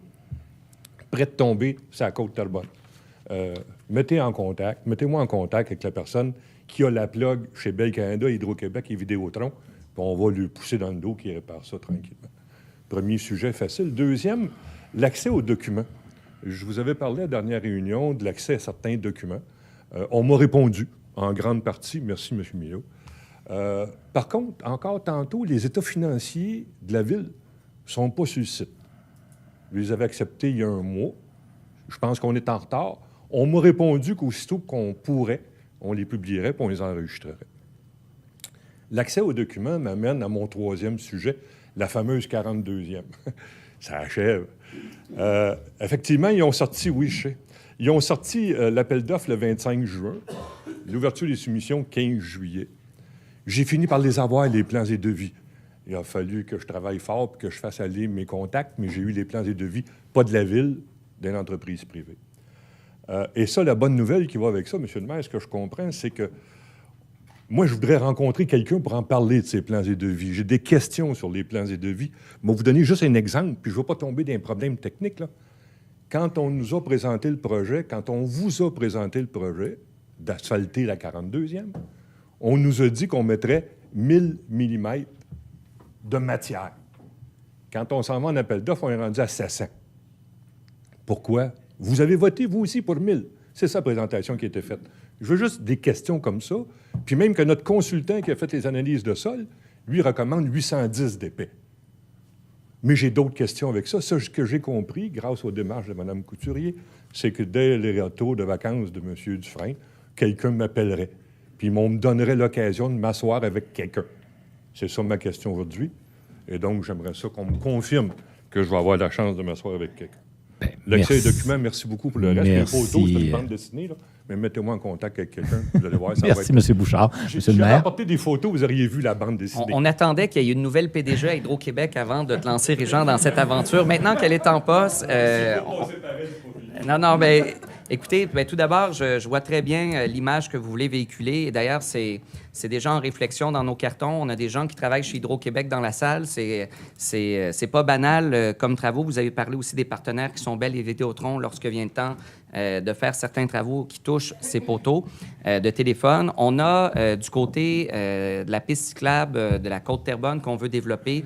Déjà, au moins un plan de match pour les premiers kilomètres qui vont du terminus jusqu'au parc de la Rivière pour repositionner certains poteaux, donc d'Hydro-Québec, de Bell et de Vidéotron, et de permettre d'avoir un axe plus sécuritaire pour nos piétons, puis pour les cyclistes qui veulent se rendre donc par ce chemin-là, soit à leur résidence, soit à la Trans-Terrebonne par d'autres chemins, soit au parc de la Rivière et autres. Donc, on va pouvoir joindre l'utile à l'agréable dans votre intervention, au moins pour la première phase. Je vais essayer de voir de quelle façon on peut peut-être vous indiquer la meilleure façon de faire une plaidoirie de ce côté-là, du côté d'Hydro-Québec. Je vais vous revenir. Pour la 42e avenue, bon, la bonne nouvelle, c'est que c'est en mouvement. Ça bouge. On va le faire.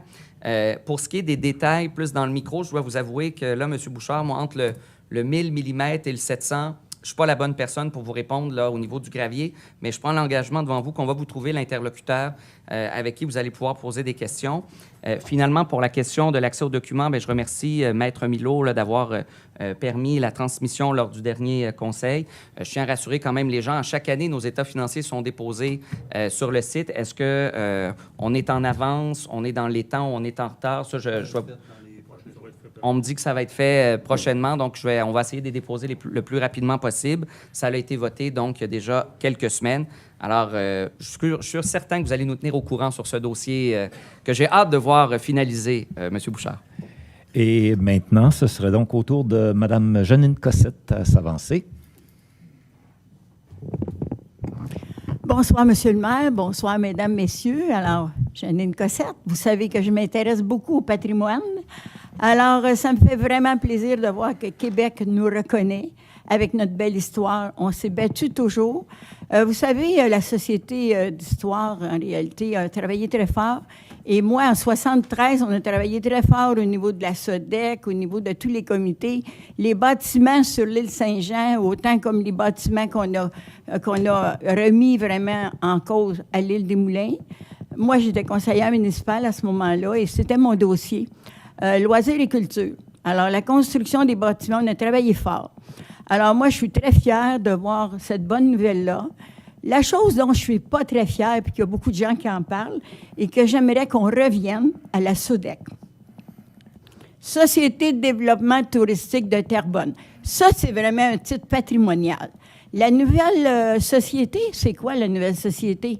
De yoga, de baladi, de quoi? C'est quoi la nouvelle société? Moi, personnellement, c'est trop moderne pour moi et j'ai beaucoup de gens qui m'appuient ce côté-là et j'aimerais qu'on fasse une pression pour qu'on revienne à la SODEC, sinon qu'on rajoute Terrebonne.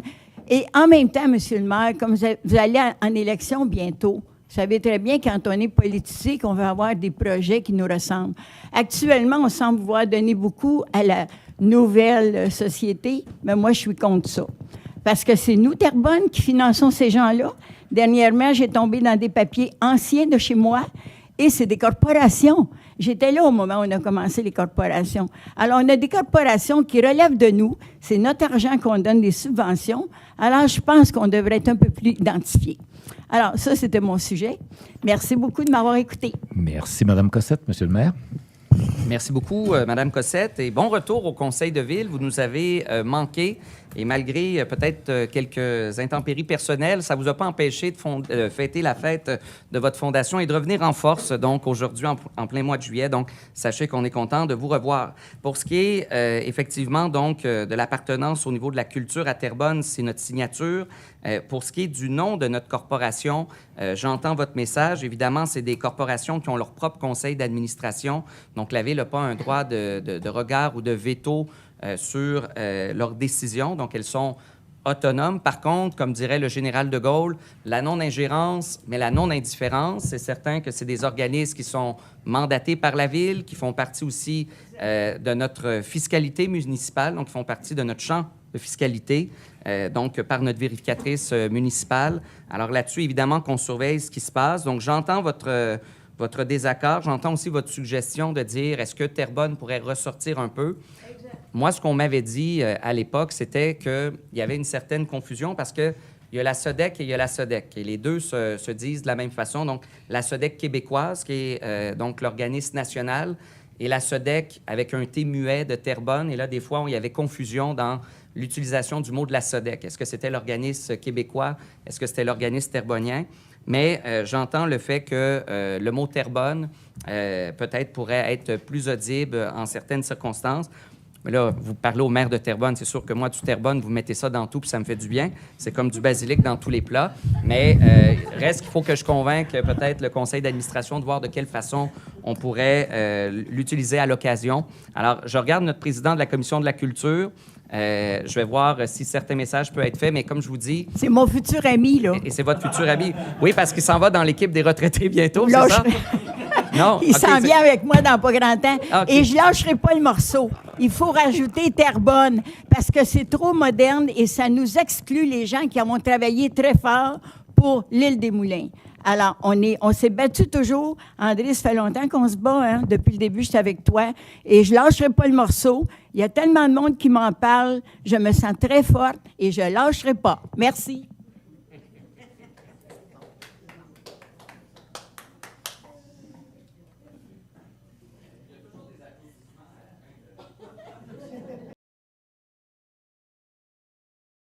C'est beau. Nous allons pouvoir reprendre la suite des choses. La période de questions était complétée avec l'intervention de Mme Cossette. Nous sommes donc rendus au point 6.2, Monsieur le greffier. C'est le dépôt des questions écrites à l'attention des membres du Conseil pour la période du 6 juin au 4 juillet 2025. Merci. Nous en arrivons ensuite au point 7, cabinet du maire, 7.1. Appui à la demande de la Ville de Saint-Eustache pour rétablir le crédit d'impôt provincial pour les dons aux partis politiques municipaux. Ce sera proposé par M. Berthiaume, appuyé par Mme Couturier. À vous la parole, M. Berthiaume. Merci, M. le Président. Je tiens à mentionner que les partis politiques municipaux jouent un rôle crucial dans la vie démocratique. Présentement, les citoyens qui font des dons aux partis politiques municipaux bénéficient d'un crédit d'impôt de 80 %. Cependant, l'abolition du crédit provincial pour les dons à ces partis complique le financement et pourrait compromettre l'exercice d'une saine démocratie.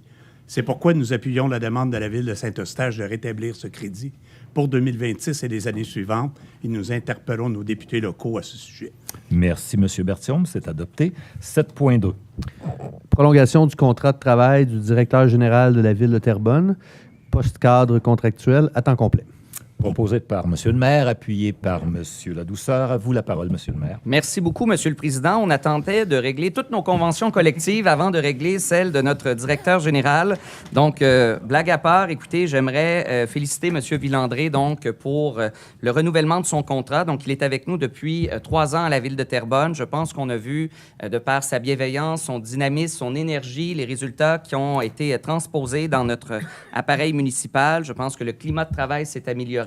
On a également donc réussi à achever plusieurs réalisations du golfe Le Boisé en passant par des rues à 30 km/h. En tout cas, il y a beaucoup de défis qui ont été relevés grâce à toutes vos équipes, Monsieur le directeur général, et vous en êtes le chef d'orchestre. Donc, on est très fiers de vous prolonger votre contrat de travail pour les 5 prochaines années. Et donc, merci d'avoir autant de patience envers les élus, la population et nos employés. C'est très apprécié. Merci, M. le maire. C'est donc adopté.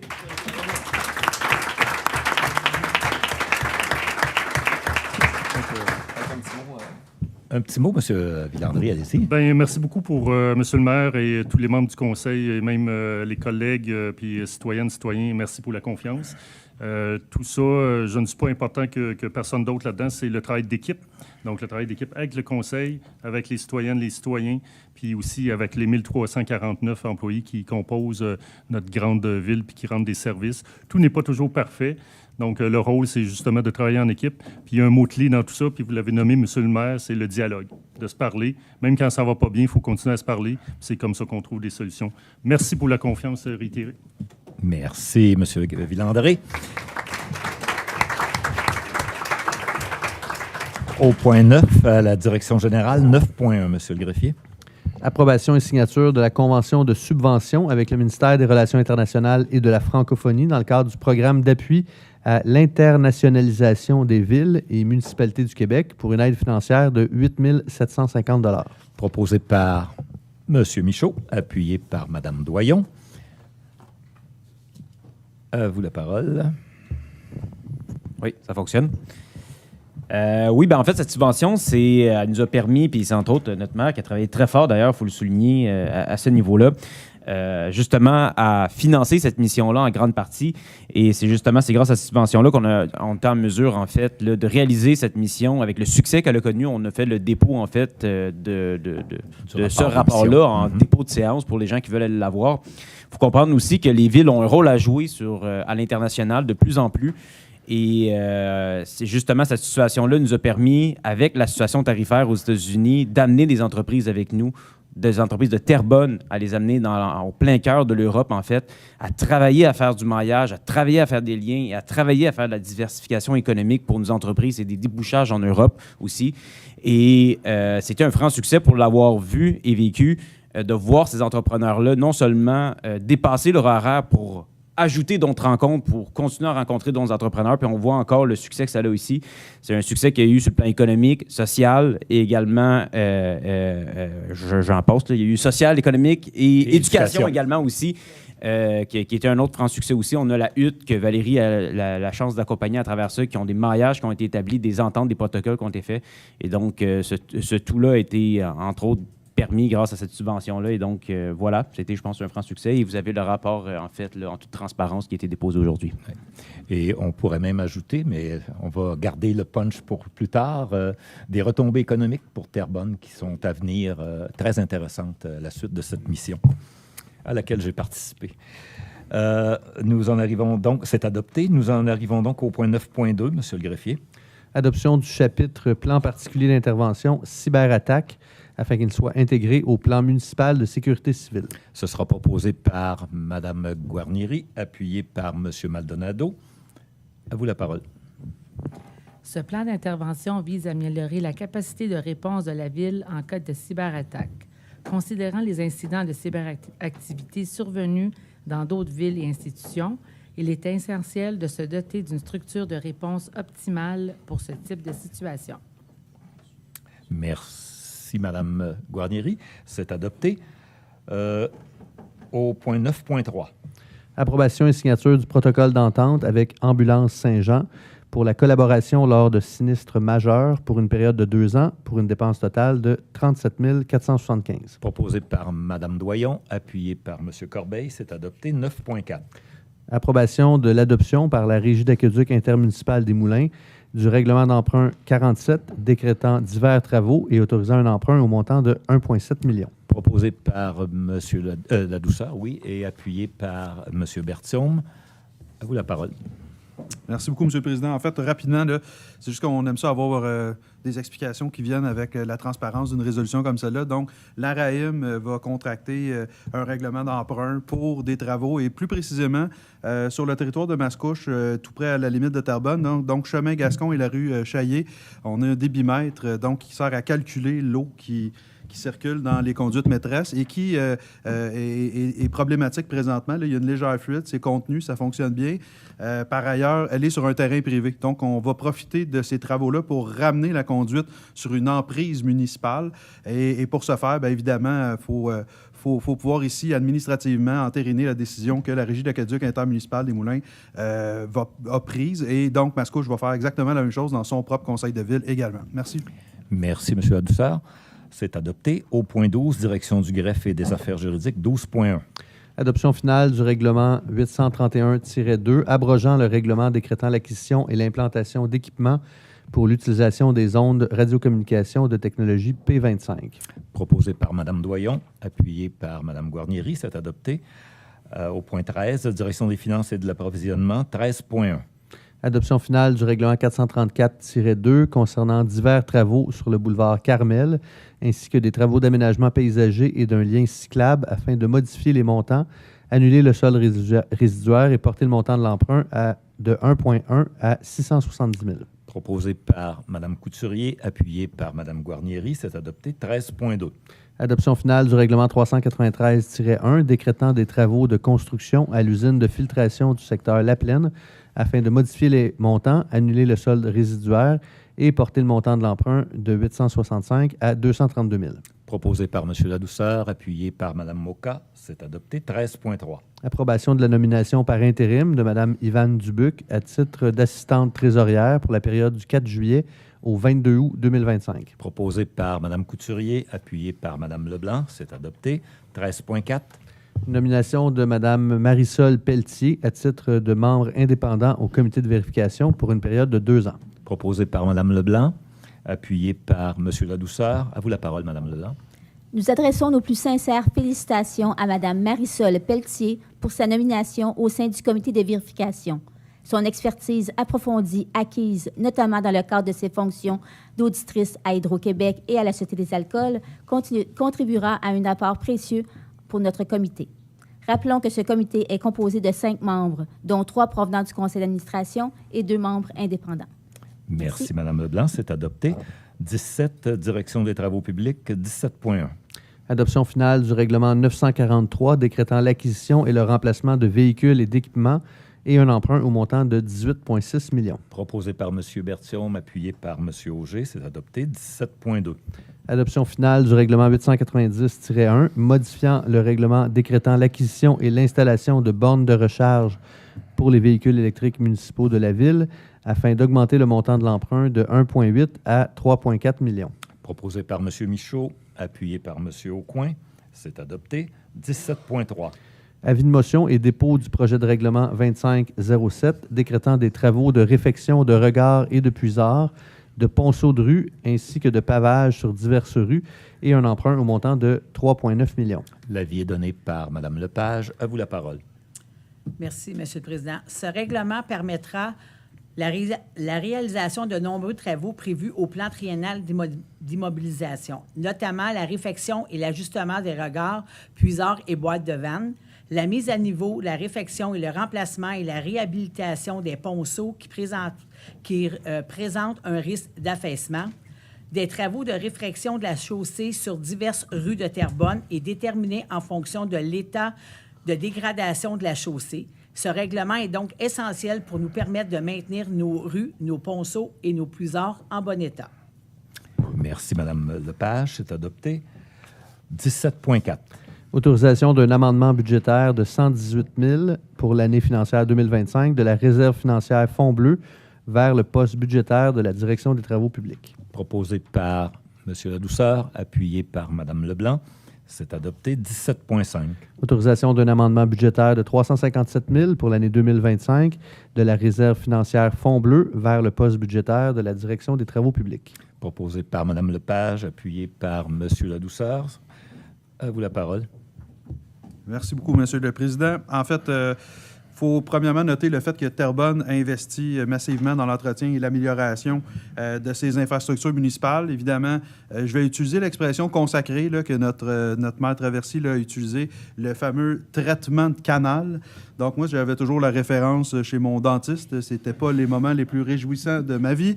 Maintenant, on va faire un traitement de canal au sens des conduites qu'on ne voit pas, qui sont sous le niveau de la rue.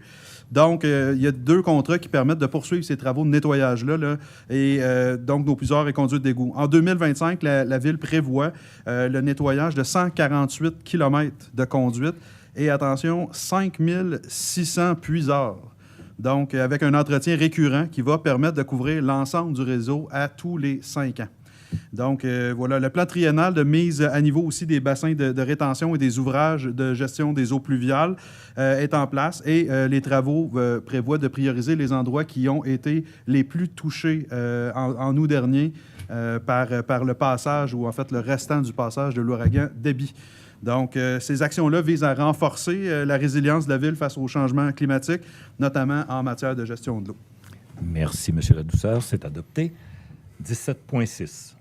Autorisation d'un amendement budgétaire de 71 000 de l'excédent de fonctionnement non affecté vers le poste budgétaire de la Direction des travaux publics. Proposé par Mme Leblanc, appuyé par Mme Lepage. C'est adopté. 17,7. Autorisation d'un amendement budgétaire de 405 000 de l'excédent de fonctionnement affecté vers les postes budgétaires de la Direction des travaux publics.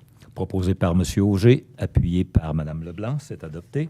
18, Direction du génie, 18,1.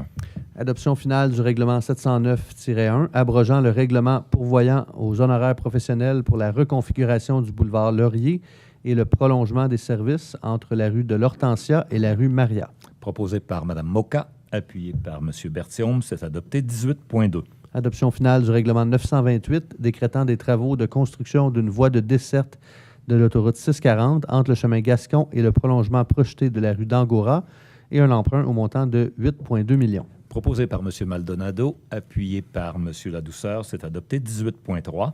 Avis de motion et dépôt du projet de règlement 936-1, modifiant le règlement temporaire 936. L'avis est donné par M. Fontaine. À vous la parole. Bien, merci, M. le Président. Donc, c'est un règlement temporaire, comme on le dit. Donc, c'est en raison des travaux d'enfouissement des fils qui se déroulent présentement dans le Vieux-Terrebonne. Bon, ça produit beaucoup d'inconvénients, mais pour les résidents aussi, c'est un problème. Certains stationnements de résidents sont inaccessibles. Les citoyens, par contre, peuvent maintenant faire une demande de vignette de stationnement. Et pour la zone pour les vignettes de stationnement, bien, elle sera dorénavant située à l'église et au centre de service scolaire, juste en haut de la côte Sainte-Marie et Saint-André. Alors, des indications claires seront installées afin d'identifier les zones pour les vignettes. Alors, on invite les gens à se procurer une vignette s'ils sont dans cette situation. Merci, M. Fontaine. 18,4. Avis de motion. Avis de motion et dépôt du projet de règlement 2506 décrétant des travaux et des services professionnels pour la mise à niveau de postes de pompage des eaux usées de la Ville et un emprunt au montant de 21 310 000. L'avis est donné par M. Ladouceur. À vous la parole. Merci encore une fois, Monsieur le Président. Décidément, c'est une soirée sous le niveau de la rue. Donc, il y a plusieurs postes de pompage, en fait, là, dans la ville de Terrebonne qui ont besoin d'une mise à niveau. Ils font partie du règlement. Ça, c'était déjà prévu. Là. Ce n'est pas nécessairement à cause de débit, du passage de débit. Bon, évidemment, ça va aider. Les premiers travaux auront lieu au poste de pompage des Pionniers, Pierre-Laporte et aussi Notre-Dame, donc en 25-26. Et il y a d'autres postes de pompage qui vont s'ajouter prochainement à cette liste-là. Bon, souligner que également, là, au point 18.6, là, on fait une demande de subvention. On aime ça, les subventions, ça diminue le coût final de nos projets. Et que dans le programme Primo, donc cette subvention-là du gouvernement du Québec vise à soutenir financièrement les municipalités dans la construction et la réfection ou l'agrandissement de leurs infrastructures d'eau potable, d'eau usée et permettrait de réduire les coûts pour la ville. Donc, voilà. Merci. Merci, M. Ladouceur. C'est un avis, je pense. Oui, l'avis. Merci, M. Ladouceur. 18.5, M. le greffier. Résiliation en date du 31 décembre 2025 du mandat relatif à la mise en place d'un système de vélos en libre service et à la gestion du contrat en résultant, intervenu entre la Ville et le réseau de transport métropolitain.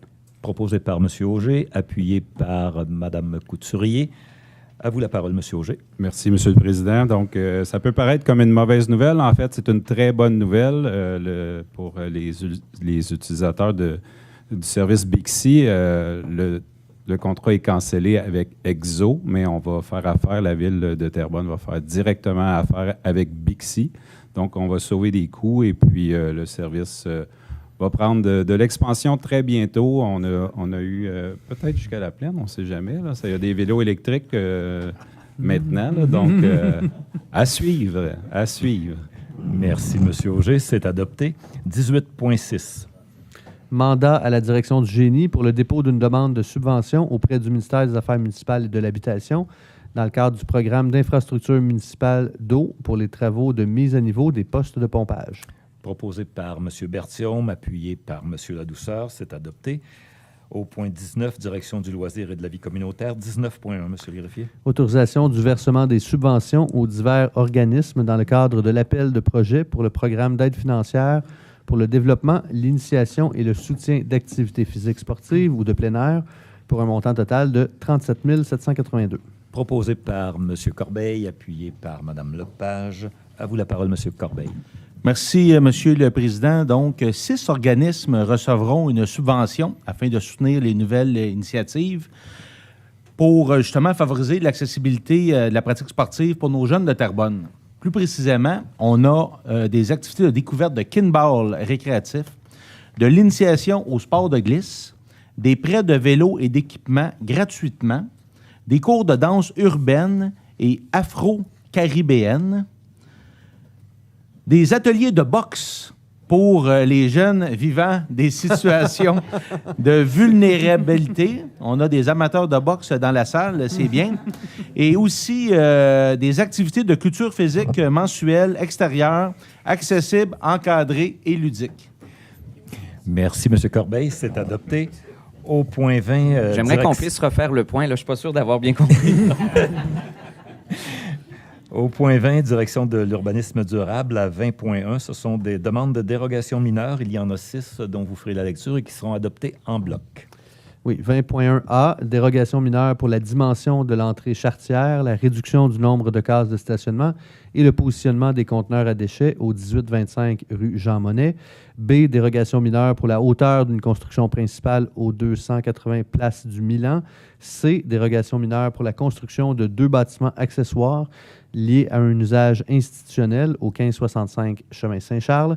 D, dérogation mineure pour un logement de type uniplex au 559 rue Blondin. E, dérogation mineure pour la hauteur d'une construction principale au 3065 rue des Éboulis. Et F, dérogation mineure pour l'implantation d'un bâtiment accessoire et la hauteur d'une construction principale au 3610 rue Hector Chartrand. Ces dérogations mineures sont proposées par Mme Moka, appuyées par M. Maldonado, et elles sont adoptées. Au point 20.2. Demande d'affichage pour l'installation de fanions protocolaires en façade de l'Hôtel de Ville au 775 rue Saint-Jean-Baptiste. Proposé par M. Corbeil, appuyé par Mme Doyon. À vous la parole, M. Corbeil. Merci, M. le Président. Donc, à l'instar de nombreuses grandes villes, la ville de Terrebonne procédera prochainement à l'installation de fanions distinctifs sur son hôtel de ville. Ces emblèmes représenteront fièrement Vitré et Namur, les 2 villes avec lesquelles Terrebonne entretient des relations de jumelage, symbolisant ainsi l'amitié, la coopération et les échanges culturels qui unissent les communautés. Cette initiative vise à célébrer ces partenariats privilégiés et à sensibiliser les citoyens à l'importance de l'ouverture sur le monde. Merci, M. Corbeil. C'est adopté. Et j'aimerais souligner, profitant de la présence de Mme Cossette et le fait qu'on nous allons avoir des fanions sur l'Hôtel de Ville, que c'est aujourd'hui même le 42e anniversaire du jumelage avec Vitré. Donc, une belle façon de célébrer ce jumelage de 42 ans. Nous pouvons donc passer maintenant au point, c'est adopté, 20.3. Adoption du second projet de règlement 1001-372, modifiant le règlement de zonage afin de créer une zone sur la rue des Sureaux entre les rues Populaires et Désérables. Ce sera proposé par Mme Couturier, appuyé par M. Maldonado. Et à 20.4, M. Auger, et 20.5, vous allez vous retirer. Adoption 20.4, adoption du second projet de règlement 1001-373, modifiant le règlement de zonage afin d'introduire de nouvelles dispositions normatives relatives aux services de traiteurs à domicile. Proposé par Mme Moka, appuyé par M. Corbeil. C'est adopté. 20.5. Adoption finale du règlement 1004-2-13, modifiant le règlement relatif aux permis et aux certificats afin de prévoir les autorisations et documents requis pour les services de traiteurs à domicile. Proposé par Mme Doyon, appuyé par Mme Couturier. C'est adopté. 20.6. Adoption finale du règlement 1001-370, modifiant le règlement de zonage afin d'agrandir les limites de la zone à l'ouest du boulevard de la Pinière, ouest, près de l'avenue Claude-Léveillé. Proposé par Mme Doyon, appuyé par Mme Moka. C'est adopté. 20.7. Approbation des critères de sélection additionnels des résidents de l'immeuble de mission Unité aînée, situé au 430 rue des Tilleuls. Proposé par Mme Moka, appuyé par M. Maldonado. À vous la parole. Oui, quand on commence à parler là, de bail et de futurs locataires, là, c'est vraiment des bonnes nouvelles. Le projet Unité aînée devrait être prêt à accueillir ses premiers résidents dans les prochains mois et c'est l'Office municipal d'habitation Rive-Nord. Pour ceux qui connaissaient l'OMHLS, c'était la Nausière-Sud, là, le LS. Maintenant, on a fusionné, c'est maintenant rendu l'Office municipal d'habitation de la Rive-Nord. Donc, on a fusionné 3 offices ensemble. Je reviens à mon petit texte. Attendez ici. Oui. Les premiers résidents vont, dans les prochains mois, là, peut-être habiter l'édifice. Et il y a des nouveaux critères de sélection qui ont été ajoutés en plus des critères déjà présents à l'Office municipal. D'entrée de jeu, là, il y avait la mission Unité aînée exigeait les critères suivants. Avoir 65 ans et plus, bénéficier d'un supplément de revenus garanti, être autonome, résider sur le territoire de la CMM, qui est la communauté métropolitaine de Montréal. Et maintenant, on a rajouté quelques critères qui vont être un petit peu distinctifs pour ce projet-là. Le revenu du ménage, on va le considérer, l'ancienneté de la demande, la valeur des biens des demandeurs, la prise en compte des personnes à mobilité réduite et ainsi que les personnes à mobilité réduite. La résidence à Terrebonne, pour quelqu'un qui résiderait déjà à Terrebonne, va être là un avantage là, pour l'analyse du dossier. Il est important de noter que Unité aînée sera le premier immeuble sans fumée géré par l'Office municipal sur le territoire de la ville de Terrebonne. Merci, Mme Moka. C'est adopté. 20.10. 20.8. Ouais, regardons ça. 20.08. Oui, C'est l'approbation du projet de planification des besoins d'espace du Centre de services scolaires des affluents daté du 12 juin 2025. Alors, c'est proposé par Mme Couturier, appuyé par M. Fontaine. À vous la parole. Oui, alors, simplement vous expliquer que la loi du gouvernement du Québec prévoit un processus d'échange d'informations entre le centre de services scolaires et les villes, entre les centres de services scolaires et les villes. Puis, donc, à chaque année, le centre de services scolaires des affluents nous transmet ses besoins en espace pour pouvoir accueillir nos jeunes. Et évidemment, on tient compte des projets de développement résidentiel de la ville de Terrebonne. C'est pour ça que pour les prochaines années, on prévoit ajouter 2 nouvelles écoles sur le territoire, une dans le secteur Urbanova Est, donc à l'est de la phase 1 et 2, la phase 2 qui débute sous peu, et l'autre école serait dans le secteur L'Éveillé. Donc, voilà, on approuve la proposition du centre de services scolaires ce soir. Merci, Mme Couturier. C'est adopté. Et à 20.9 maintenant. Approbation de la stratégie d'habitation Habiter Terrebonne 2035. Ce sera proposé par Mme Couturier, appuyé par M. Auger. À vous la parole, Mme Couturier. Oui, alors Terrebonne est très fière ce soir de se doter de sa toute première stratégie d'habitation qui vise à structurer nos actions en matière d'habitation.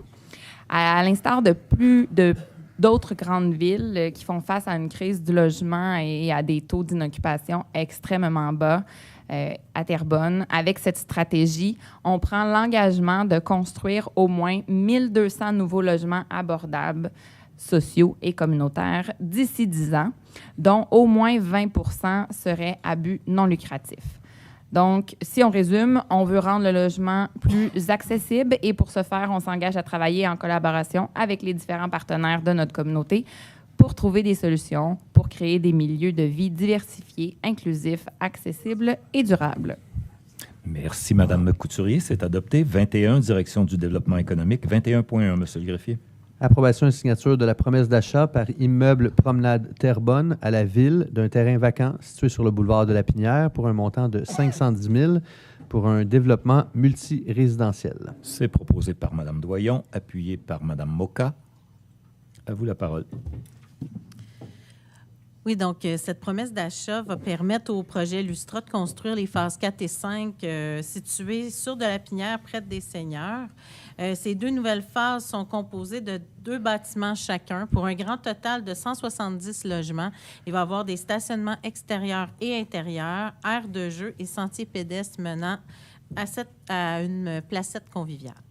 Ces projets immobiliers permettront de répondre aux besoins croissants en matière de logement. Là, comme vous voyez, aujourd'hui, on parle beaucoup d'habitation. Je pense que c'est clair que c'est vers ça qu'on s'en va. On veut en faire le plus possible. Merci, Mme Doyon. C'est adopté. 21.2. Approbation et signature du bail entre le locataire Immeuble Le Mieux et la locataire Ville de Terrebonne portant sur des lots situés sur la rue Saint-Joseph pour une période de 3 ans avec une option de renouvellement d'1 an représentant un loyer de base total approximatif de 385 000 à des fins de stationnement public. Proposé par M. Fontaine, appuyé par Mme Doyon. À vous la parole, M. Fontaine. Merci, M. le Président. Alors, le Vieux-Terrebonne, on le voit, là, il est aux prises avec des enjeux de stationnement déjà depuis de nombreuses années, mais depuis 2 ans maintenant, avec l'enfouissement des fils, c'est encore pire. M. le maire en parlait en entrée de réunion. On a ajouté des espaces de stationnement de 120 minutes, des zones de livraison de débarcadères. On a enfin conclu une entente aussi pour ajouter une 40aine de stationnements supplémentaires. Ça fait en tout une 60aine de stationnements supplémentaires avec les sens uniques qui nous permettent d'avoir du stationnement des 2 côtés à certains endroits. Alors, on va continuer le travail avec le comité du Vieux-Terrebonne pour réfléchir à des solutions plus pérennes parce que ce sont des solutions temporaires qu'on vous offre présentement. Et l'offre de stationnement de Vieux-Terrebonne, en fait, on veut répondre aux besoins des résidents, des résidents et des commerçants, évidemment, du quartier. Voilà. Merci, M. Fontaine. C'est adopté. 22, Bureau de l'environnement et de la transition écologique. 22.1. Avis de motion et dépôt du projet de règlement 2511 décrétant un programme de subvention pour des travaux de réhabilitation environnementale des surfaces imperméables des immeubles industriels et commerciaux, incluant les études de faisabilité. L'avis est donné par M. Michaud. À vous la parole. Donc, je pense qu'on a un lien ici dans la soirée avec notre canalisation. Je pense que Déby nous a laissé des traces qu'on veut essayer de travailler. On a mis en poste à la Ville de Terrebonne des subventions aux citoyens, suite à Déby, entre autres, là, pour des subventions personnelles. Mais ce n'est pas les seuls qu'on voulait mettre en poste. On voulait en mettre en poste également aussi à l'égard des commerçants et de l'industrie. Il y a des stationnements, immenses stationnements que nos industries ont, dans lesquels les mesures de rétention d'eau sont un enjeu pour la Ville de Terrebonne au niveau de sa capacité à gérer cette eau-là dans des grandes pluies, comme qu'on a déjà connu. Et ce qu'on voulait faire, justement, c'est d'essayer de trouver une façon de les sensibiliser, de les encourager, les commerçants qui veulent faire cette transition-là, parce qu'on sait le prix que ça coûte. Parfois, modifier un stationnement pour aider à la rétention d'eau. Et justement, cette subvention-là veut venir en aide aux commerçants lors des études de faisabilité de ces travaux-là.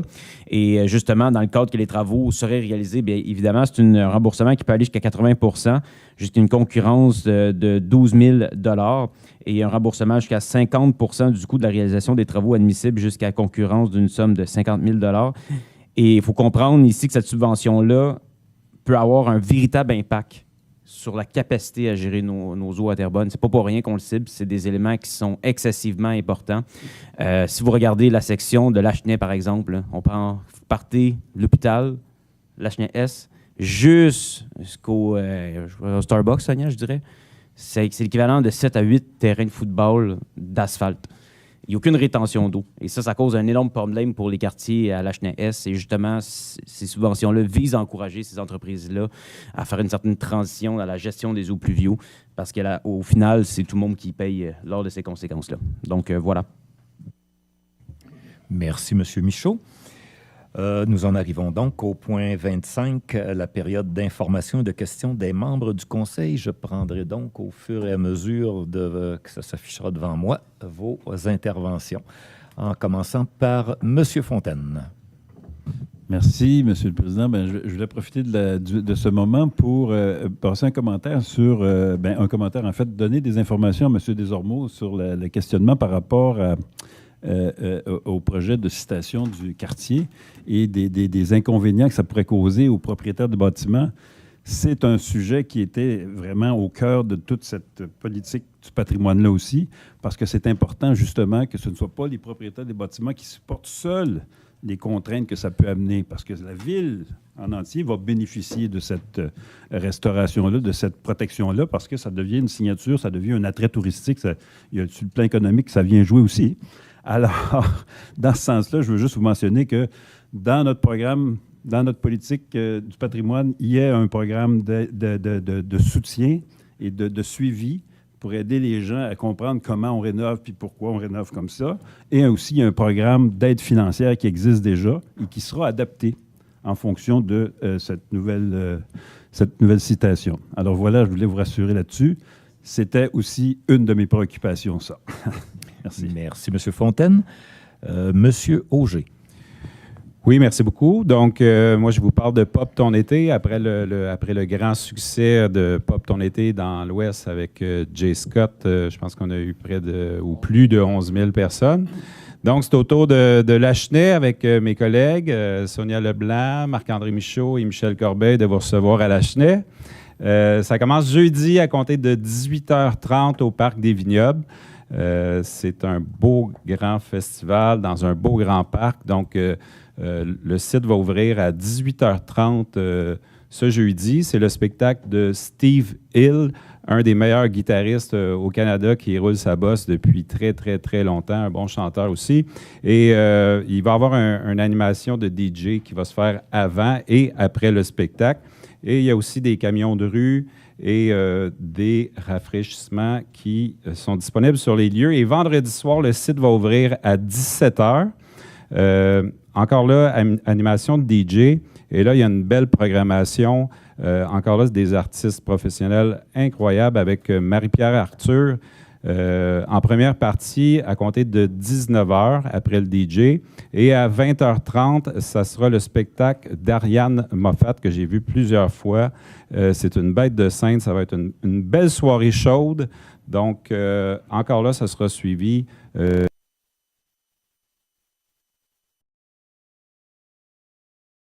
de la rue Lodève. Donc, de toute façon, googlez ça et vous allez le trouver. Si vous ne le connaissez pas, c'est un très beau parc, donc ce sera à découvrir en même temps. Merci. Merci, Mme Doyon. Monsieur Maldonado. Oui, j'aimerais prendre un moment à remercier mes citoyens. C'était mon vrai de jasette dimanche dernier, donc le 2 jours. Plus de 5000 personnes. Non, c'est pas vrai. Environ une centaine de personnes, je vous dirais. Ça va. Ça a été une belle réussite. Il a fait beau. Les gens étaient sympathiques. On a jasé, tout ça. Donc, merci aussi à des collègues qui sont venus. Merci au cabinet. Merci à la ville qui a organisé ça aussi. Donc, c'était très agréable. Donc, merci à mes citoyens de s'être présentés en grand nombre. Juste vous dire que si vous avez 5000 personnes à votre brin de chazette, c'est que soit que ça va très bien ou que ça va très mal. Il y a beaucoup de choses à se dire. Merci, M. Maldonado. Mme Moka.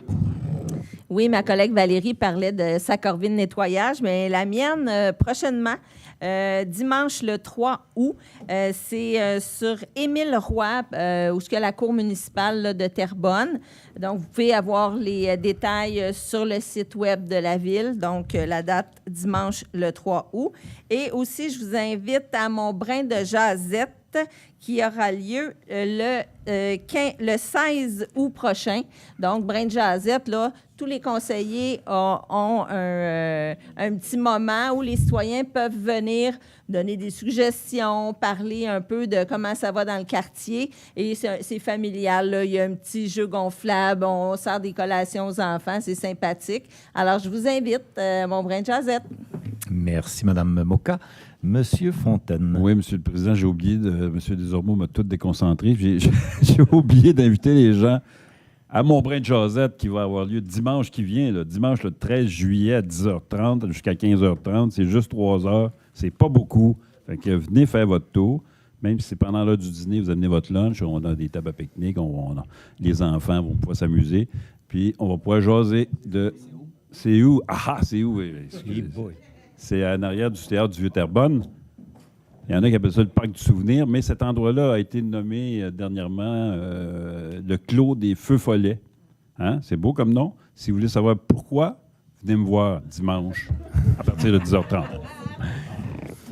Merci, M. Fontaine. Dommage que ce soit le 13 juillet, parce que je vais perdre des invités à mon anniversaire. Donc, ça complète la période d'information des membres du Conseil. Juste vous informer qu'on a eu un petit souci avec la web-diffusion. Si jamais vous voulez réécouter la séance, il y a eu un souci de son à la web-diffusion. Au moment où M. Auger annonçait la venue de Mme Marianne Moffat, il semblerait que ça a fait sauter le son. C'est effrayant.